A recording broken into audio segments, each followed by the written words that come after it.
Hello guys, welcome to our YouTube channel UG commerce guide. तो आज हम पढ़ेंगे बिजनेस लॉ के chapter contractual capacity of the parties. तो कॉन्ट्रैक्चुअल कैपेसिटी का मीनिंग क्या होता है कि कॉन्ट्रैक्ट करने की क्षमता यानी कि कैपेबिलिटी से आशय वैधानिक रूप से अनुबंध करने की योग्यता से है। यानी कि वो व्यक्ति जो कॉन्ट्रैक्ट कर रहा है वो लीगली जो है वो योग्य होना चाहिए, यानी कि कैपेबल होना चाहिए। अब डेफिनेशन दी गई है according to Indian Contract Act 1872 section 11 के अकॉर्डिंग ऐसा व्यक्ति जो अनुबंध करने के योग्य है जो कि संबंधित राजनियम के अनुसार मेजर है, यानी कि एक व्यक्ति मेजर होना चाहिए। मेजर यानी कि 18 साल तक का या उससे ऊपर। दूसरा जो कि साउंड माइंड का है। साउंड माइंड का यानी कि जब कॉन्ट्रैक्ट कर रही है तो उसमें जो कंडीशंस है या उस जो कंडीशंस है और उन कंडीशंस का उसके ऊपर पड़ने वाला इम्पैक्ट जो है वो समझ सकता है, वो होता है साउंड माइंड पर्सन। थर्ड है जो किसी अन्य राजनियम यानी कि लॉ के द्वारा जिसके अधीन वह है अनुबंध करने के अयोग्य घोषित नहीं है, यानी कि डिस्क्वालीफाइड जो है वो घोषित नहीं किया गया है लॉ के द्वारा। तो ये वो पर्सन जो है वो कॉन्ट्रैक्ट कर सकता है, वो कॉन्ट्रैक्ट करने के लिए कैपेबल माना जाएगा। पहला जो मेजर है, दूसरा साउंड माइंड का है, तीसरा जो किसी लॉ के द्वारा डिस्क्वालीफाइड जो है वो घोषित नहीं है। तो सबसे पहले आता है माइनर। अब माइनर कौन होता है? According to Indian Majority Act 1875 वो व्यक्ति जिसने 18 वर्ष की आयु प्राप्त नहीं की है अवयस्क समझा जाएगा, यानी कि माइनर समझा जाता है। अब सेक्शन 11 से स्पष्ट है कि अवयस्क व्यक्ति अनुबंध करने के योग्य नहीं है, कैपेबल नहीं है। अगर अवयस्क यानी कि माइनर के साथ आप कोई भी कॉन्ट्रैक्ट करते हो तो वो वॉइड माना जाता है, यानी कि वो स्टार्टिंग से ही वॉइड माना जाता है। वो कॉन्ट्रैक्ट वैलिड नहीं होगा, वो वॉइड कहलाया जाता है। लेकिन अगर वो व्यक्ति जो है जिसके गार्डियन कोर्ट ने जो है अपॉइंट किए गए, यानी कि माइनर के जो गार्डियन है अगर कोर्ट ने अपॉइंट करके दिए हैं तो वो व्यक्ति 21 वर्ष की आयु पूरी होने पर मेजर कहलाते हैं। यानी कि अगर ऐसे पर्सन यानी कि ऐसे माइनर जिनके लिए कोर्ट जो है वो गार्डियन अपॉइंट करता है तो वो व्यक्ति 21 वर्ष की आयु पूरी होने पर मेजर कहलाते हैं। दूसरा आता है persons of unsound mind. Persons of unsound mind वो होते हैं यानी कि ऐसा कोई भी व्यक्ति कॉन्ट्रैक्ट करने के लिए स्वस्थ मस्तिष्क का कहा जाता है, यानी कि साउंड माइंड का कहा जाता है, जो अनुबंध करते समय उसको समझने की क्षमता रखता है।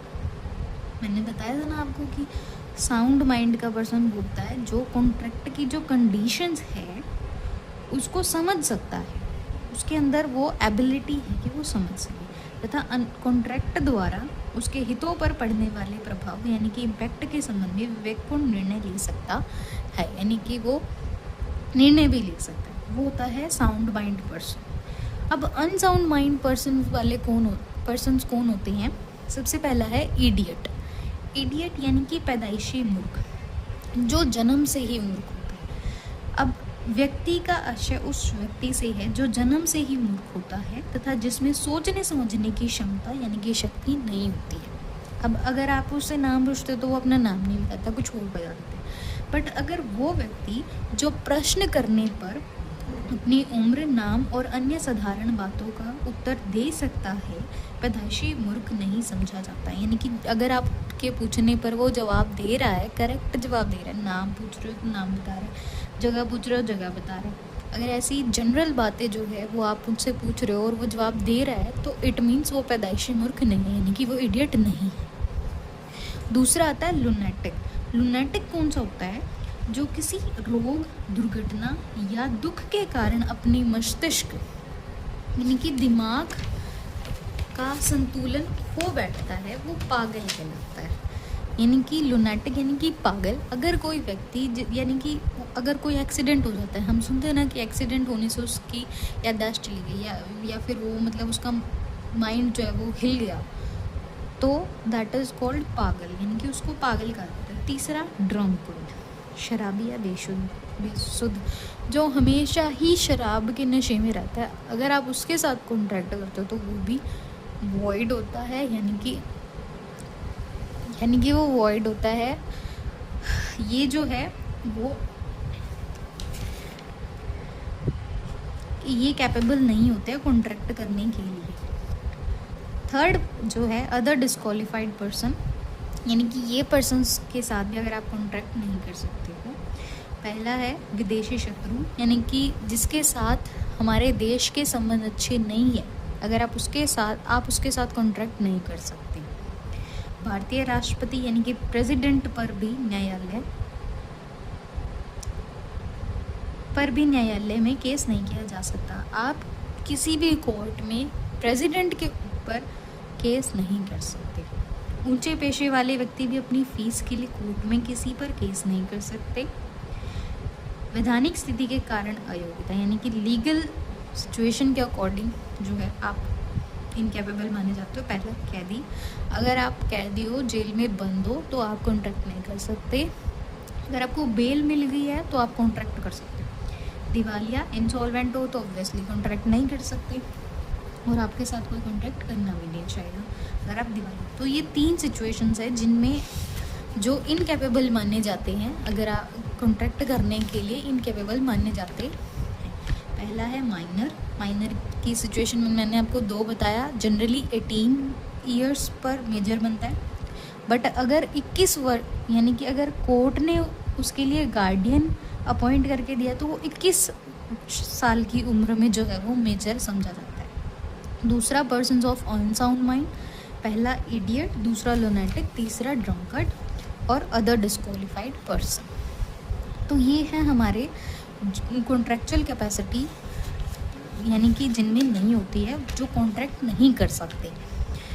अब अगला आता है एक पॉइंट्स, ये भी है और ये इम्पॉर्टेंट है बहुत ज़्यादा। ये है कि अवयस्क के साथ किया गया अनुबंध पूर्णतया व्यर्थ है, यानी कि अगर आप किसी माइनर के साथ कॉन्ट्रैक्ट करते हो तो वो स्टार्टिंग से ही वॉइड होता है। वो कोर्ट में आप, यानी कि सपोज़ फॉर एग्जांपल एक माइनर ने जो है आपसे 2000 रुपये लिए कि भाई मैं आपको वापस कर दूँगा। अगर उस माइनर ने आपको 2000 रुपये वापस नहीं दिए तो आप उस पर कोर्ट में केस नहीं कर सकते, क्योंकि कोर्ट ये कहता है कि किसी भी माइनर के साथ किया गया कॉन्ट्रैक्ट वॉइड होता है और आप उस पर केस नहीं कर सकते। दूसरा, माइनर के द्वारा अपनी भलाई के लिए कॉन्ट्रैक्ट करना, यानी कि अगर माइनर जो है अपनी भलाई के लिए किसी के साथ कॉन्ट्रैक्ट करता है, खुद करता है, तो वो वैलिड होता है। सपोज़ फॉर एग्ज़ाम्पल कि आप मान लो जैसे कि एक माइनर ने एक कोच के साथ कॉन्ट्रैक्ट किया कि वो उसको खिलाएगा भी, यानी कि ऑब्वियसली टीच भी करेगा, एडिशनली वो जहाँ जहाँ खिलाने के लिए लेके जाएगा वो उसके साथ साथ जाएगा। तो ये माइनर के फ़ायदे के लिए ही है, क्योंकि वो जहाँ जहाँ खेलने जाएगा तो उसके साथ जाएगा, तो फ़ायदा तो है ही, तो वो वैलिड कॉन्ट्रैक्ट है। माइनर के पेरेंट्स या गार्डियन द्वारा किया गया कॉन्ट्रैक्ट, इसके अगर माइनर के माता पिता या गार्डियन उसके फ़ायदे के लिए कोई कॉन्ट्रैक्ट करे तो वो वैलिड कॉन्ट्रैक्ट होता है, जब तक वो माइनर के हित के लिए हो।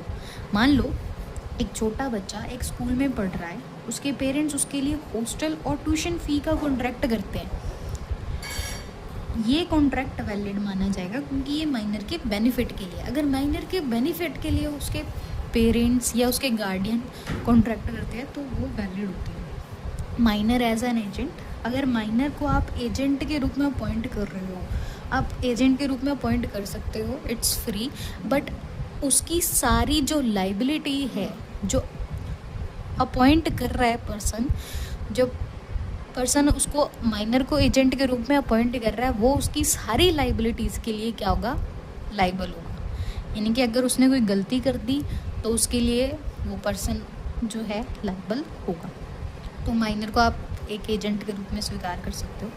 माइनर एज अ पार्टनर, अगर वैसे तो माइनर जो है वो पार्टनर नहीं हो सकता, बट अगर किसी फर्म के सभी पार्टनर एग्री करते हैं तो एक माइनर को जो है पार्टनर बनाया जा सकता है, लेकिन सिर्फ प्रॉफिट्स में उसको जो है वो पार्टनर बनाया जा सकते हैं, लॉसेस में आप उसको नहीं कर सकते।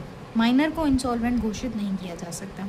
अब ऑब्वियसली माइनर कॉन्ट्रैक्ट ही नहीं कर सकता, तो इंसॉल्वेंट तो कहाँ से आप उसको घोषित करोगे। माइनर की स्थिति में किए गए कॉन्ट्रैक्ट की पुष्टि मेजर हो जाने पर नहीं की जा सकती।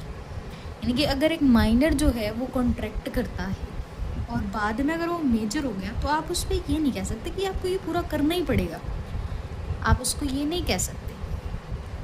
ठीक है, सो ये हमारे पॉइंट्स थे रूल्स रिगार्डिंग माइनर्स कॉन्ट्रैक्ट। यानी कि अगर एक माइनर जो है वो कॉन्ट्रैक्ट करता है, कोई कॉन्ट्रैक्ट करता है, तो उससे रिलेटेड ये रूल्स है कि भाई कौन सा वॉइड होगा, कौन सा वैलिड होगा। इसमें सिर्फ ये वॉइड है, ये वैलिड होगा, ये वैलिड होगा, ये भी वैलिड है, ये भी वैलिड है, ये वैलिड है, मतलब ये रूल्स हैं। ठीक है, माइनर एजेंट हो सकता है, पार्टनर भी हो सकता है, बट उससे रिलेटेड मैंने आपको पॉइंट्स बता दिए। सो ये था चैप्टर हमारा contractual capacity of the partner, जो कि हमने पढ़ लिया है। आई होप कि आपको आप सभी को समझ में आ गया होगा, बट अगर आपका कोई डाउट है तो प्लीज़ कमेंट में पूछिए। सो आज के लिए इतना ही। Thank you very much. Keep growing, keep glowing.